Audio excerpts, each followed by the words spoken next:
छोट्या वयोची मोठी स्वप्न या मालिकेचा आजचा म्हणजे 6 नोव्हेंबरचा भाग ऐकताय तुम्ही प्रेक्षकांनो.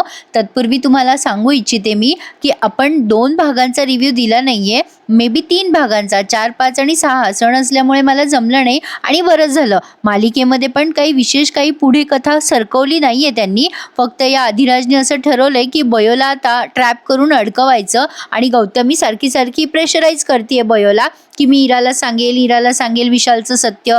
तिला अजून कळलं नाहीये पण ती सांगणार आहे. पण आता ही बयो जी आहे ना, तिने ते एम्प्लॉईज आहेत ना, त्यांना सगळ्यांना जीवनदान दिलंय त्यांचं सगळं चेकअप वगैरे करून.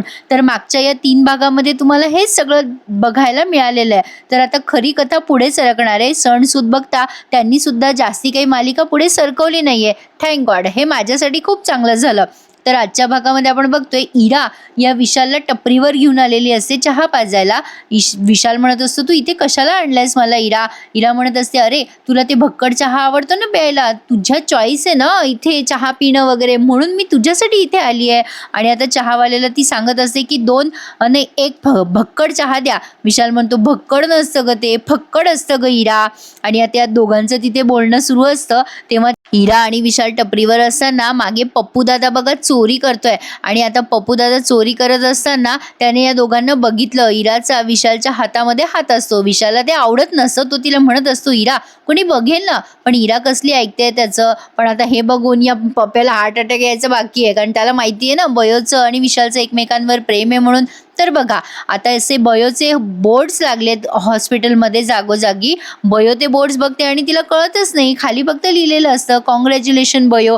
आता ही वैभवी म्हणते बयो अगं काय केलंयस तू, तुझे होल्डिंग लागलेत सगळीकडे, हे बोर्ड कसं काय लागलेत. बयो म्हणते माहिती नाही ग वैभवी काय प्रकार आहे हा. बयो आता जिथे जिथे जाते तिथे तिथे तिला हे बोर्ड दिसत असतात. पण हा प्रकार जो आहे ना, हा सगळा मुद्दाम ट्रॅप आहे या बयोला बदनाम करण्यासाठी. म्हणजे हिने हॉस्पिटलसाठी चांगलं काम केलं, म्हणजे त्या लोकांना जीवदान दिलंय. पण आता हा अधिराज ठरवतो की हिने हॉस्पिटलला फायदा करून दिला, ही कमिशन कमवते, असं हिला बदनाम करायचं. पण बयोने त्याचा प्लॅन त्याच्यावरच उधळलाय. छान दाखवलंय त्यांनी आज.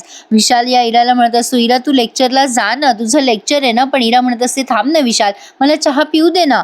मग आता हे दोघंही जण तिथे चहाचा आस्वाद घेताय. बिचारा विशाल जबरदस्तीचा रामराम आहे त्याला, जुलमाचा रामराम म्हणलं तरी चालेल, त्याला हे आवडत नसतं. तिथे टपरीवर इराने त्याच्यासोबत अशा पद्धतीने चहा वगैरे पिणं. पण इरा काही त्याचं ऐकत नसते आणि त्याच्या खांद्यावर काय डोकं टेकवते, हातात हात काय घेते. विशालचं तोंड काहीचं असं झालंय. तर असो, फायनली तो विशाल जरा सक्सेस होतो तिला कॉलेजला पाठवण्यामध्ये. पण आता बयो लिफ्टमध्ये असते तेव्हा तिथे सुद्धा तिला बोर्ड दिसतात. आता ही वैभवी म्हणते केलंयस काय असं बयो. बयो म्हणते मला पण माहिती नाही आहे. तर आता इरा फायनली गेली आहे कॉलेजला आणि आता पप्प्या दादा या विशालला गाठतो. आणि विशाल तर आधी बोलायला तयारच नसतो पप्प्या दादाशी. मग पप्प्या दादा म्हणतो तुम्ही बयोच्या आयुष्याशी डबल गेम खेळताय ना, सगळं कळतं मला. विशाल म्हणतो काय बोलतोय तू, कळतोय का तुला, मूर्ख आहेस का, बोलताना भान ठेवून बोल, कोणाशी बोलतोय काय बोलतोयस, आणि हे गलिच्छ भाषा काय वापरतोस रे, काय बोलतोयस तू. पप्प्या दादा म्हणतो गलीच्या गालीच्या काय म्हणालात तुम्ही, जे असेल ते असेल, पण तुम्ही जे वागताय बयोसोबत त्याला काय म्हणायचं, असं का करताय तुम्ही. एकीकडे म्हणता बयोवर प्रेम आहे आणि दुसरीकडे दुसऱ्या पोरीच्या हातात हात घालून फिरता, त्या हिराच्या त्या चहाचे झुरके मारताय तिच्यासोबत. काही वाटतं का तुम्हाला, मी शांत बसलोय, माझ्या बयोसाठी शांत बसलोय, हे वागणं तुमचं बरोबर नाहीये. मग आता विशाल म्हणतोय हे सगळं तुझ्या बहिणीमुळेच घडतंय, तुझ्या बहिणीमुळेच मला रोज असं टेन्शनमध्ये जगावं लागतंय, हे तिने घडवून आणलंय सगळं. माझी काही इच्छा नाहीये त्या इरासोबत बोलायची, वेळ घालवायची, पण हे सगळं सरस्वती करायला लावते मला, ती करायला लावतीये, कळतंय का तुला सगळं पप्प्या. आता पप्प्या म्हणतो हे सगळं कसं काय. आणि आता प्रेक्षकांनो विशालने त्याला सगळं काही सांगितलंय जे आपल्याला ऐकवलेलं नाहीये. पण आता या पप्प्याला सगळी हकीकत कळली आहे. तर आता ही बयो क्लासमध्ये आल्यावर तिला तिथे सुद्धा अभिनंदन बयो दिसतंय. आता मात्र बयोला जरा टेन्शनच आलंय, काय प्रकार आहे हा सगळा. इरा पण येते आणि म्हणते बयो अगं बाहेर तुझे पोस्टर लागलेत. आता बयो म्हणते हे सगळं कोण करते आणि कशासाठी. अगं रामभाऊंना विचारूयात आपण. आता त्यांच्या म्हणजे हॉस्पिटलमधले रामभाऊ आहेत कोणी पिऊन दादा, त्यांना विचारते बयो की हा काय प्रकार आहे. रामभाऊ इकडे या. आता रामभाऊ तिथे येऊन सांगतात बयोला की हे सगळं मला पण माहिती नाहीये. बयो म्हणते पण हे सगळं कोणी केलंय. सॉरी प्रेक्षकांनो, ते सांगतात की हे मीच केलंय, मला अधिराज सरांनी सांगितले हे सगळं करायला. बयो म्हणते हे सगळं का करायला सांगितलं पण त्यांनी, कशासाठी. रामभाऊ म्हणतात ते काही मला माहिती नाहीये ताई, पण त्यांनी सांगितलं मला लिही, तर मी लिहिलं. आता बयोला प्रश्नच पडलाय की ही काय भानगड आहे? पण बयोला टेन्शन आलंय की आधिराज सर का कौतुक करताय एवढं? आता इकडे बघा प्रेक्षकांनो, विशाल पप्प्याला सगळं सांगतो. पप्प्या म्हणतो, बाप रे, हे सगळं असं झालं तर. पण असं का करते सरस्वती, म्हणजे बयो असं का करतीये? विशाल म्हणतोय, अरे तुला कळतंय पण तुझ्या बहिणीला कळत नाहीये ना, मी दिवसेंदिवस अडकत चाललोय या सगळ्या प्रकरणात. आता पप्प्या दादा म्हणतो, अरे उपाय आहे ना, तुम्ही टेन्शन नका घेऊ, लोड घेतला तर तो लोड वाढत राहील ना, तुम्ही शांत डोक्याने विचार करा. म्हणजे तुम्हाला आयडिया सापडतील वेगवेगळ्या. आयुष्य एन्जॉय करत जगायचं, राडा करायचा और लोड नाही घ्यायचा. प्रेक्षकांनो, काय बोलतोय हा आता यावर? मला काही कळलं नाही बाबा. आता विशाल म्हणतोय, ए बाबा तू काय बोलतोयस, मला काही कळत नाही. तू जरा नीट बोलशील का माझ्याशी? पप्प्या म्हणतो, तुमच्याकडे आहे का उपाय यावरती? विशाल म्हणतो, नाहीये बाबा माझ्याकडे उपाय, तुझ्याकडे आहे का माझ्या चेहऱ्यावरचं, बयोच्या चेहऱ्यावरचं हसू परत आणण्यासाठी? आता हा पप्प्या म्हणतो, लोड नाही घ्यायचा, सगळं आयुष्य एन्जॉय करायचं, तोंड नका पाडू हो, चेहऱ्यावर स्माईल आणून बघा, आयुष्य सुंदर आहे. तुम्हाला खरंच असं वाटतंय प्रेक्षकांनो, पप्प्या दादाने जो उपाय सांगितलाय तो योग्य आहे? हो, पप्प्या दादा म्हणतोय, लोड घेऊ नका, तोंड पाडू नका, अहो एकदा सुखी राहून बघा, म्हणजे तुमचं टेन्शन दुःख दूर होईल. आणि म्हणा, जय रवळनाथा, दुःख गेल्यावरती सुख येणार आहे याचा विचार करा. अहो मग आयुष्यात सुख येईल तुमच्या, पण जास्ती टेन्शन घेऊ नका. म्हणा म्हणा, जय रवळनाथ महाराज की जय. प्रेक्षकांनो, एवढं त्याने चांगलं केलंय, त्याला देवाचं नाव घ्यायला लावलंय. आता विशाल म्हणतो, बरं बरं मी म्हणतो. आता हा म्हणतो, तुम्ही पण म्हणा हे सगळं, माझ्या बहिणीला आवडतं रवळनाथाचं नाव घेतलेलं. मग विशाल पण म्हणतो की हो, जय रवळनाथ. आणि आता त्याला थोडी पॉझिटिव्हिटी मिळाली याच्यासोबत बोलून, असं म्हणायला हरकत नाही.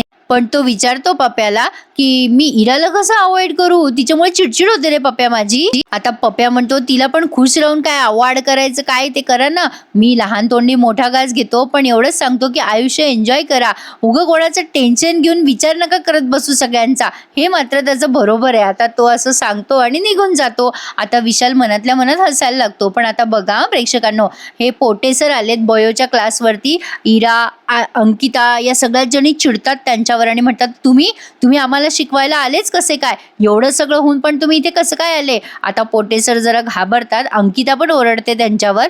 पोटे सरांना वाटतं की आपली पोल न खोलो या सगळ्या पोरी. ते म्हणतात, हे बघा मी काय तुम्हाला शिकवायला आलेलो नाहीये, मी इथे फक्त एक अनाउन्समेंट करायला आलोय.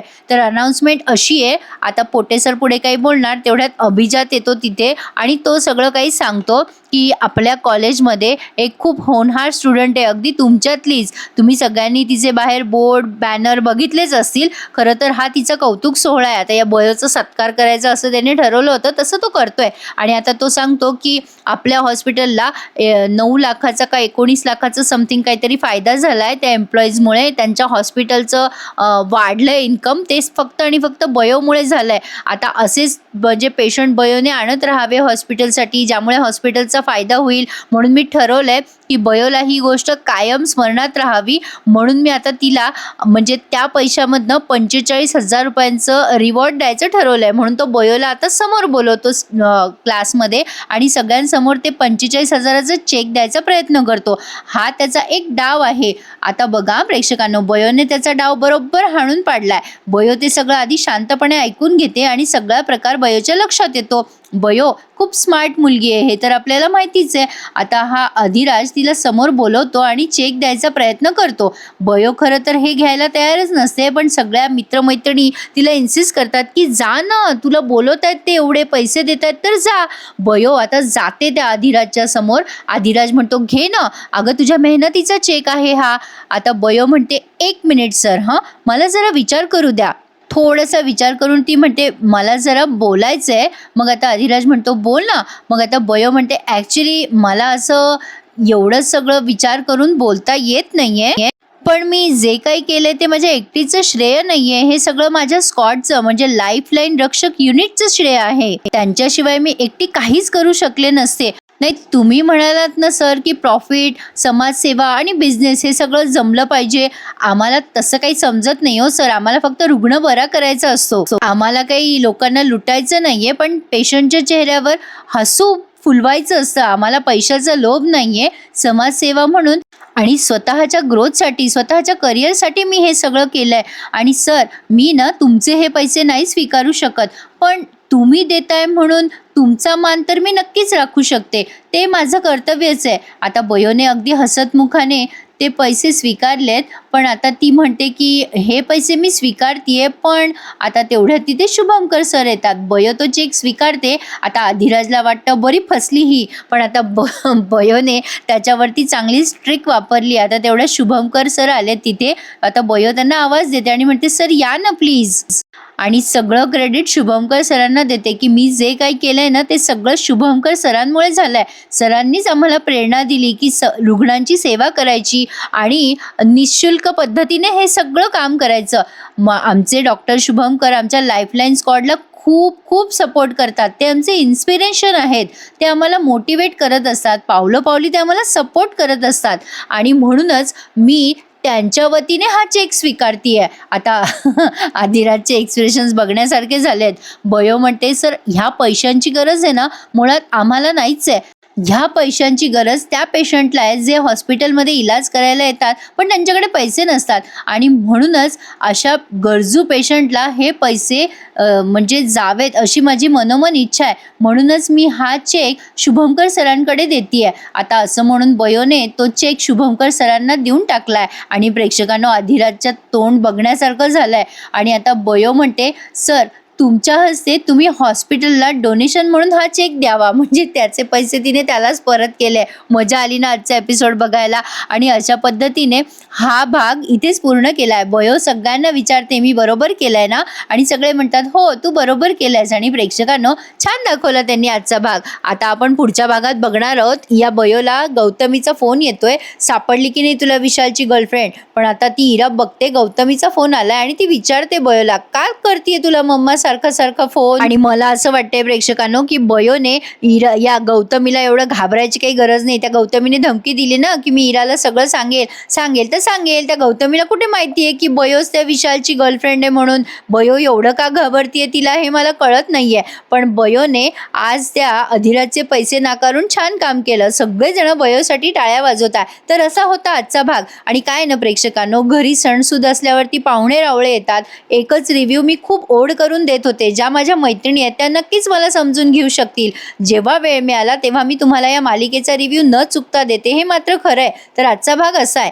कसा वाटला आम्हाला कमेंट करून नक्की कळवा आणि आवडल्यास लाईक करायला आणि आपले चॅनल सबस्क्राईब करायला विसरू नका.